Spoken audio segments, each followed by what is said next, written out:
So today we're going to be starting to learn about prime factorization. Now, prime factorization is actually just writing factors that are prime numbers.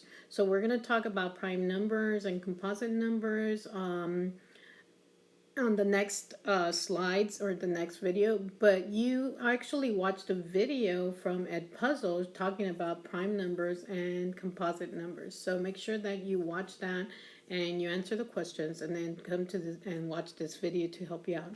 So the definitions, or this is basically what we're going to be working on. So this is your notes page. So make sure you're writing this down on a sheet of paper.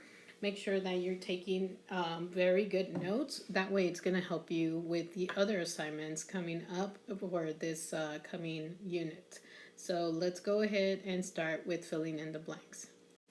So here it says you can use a factor tree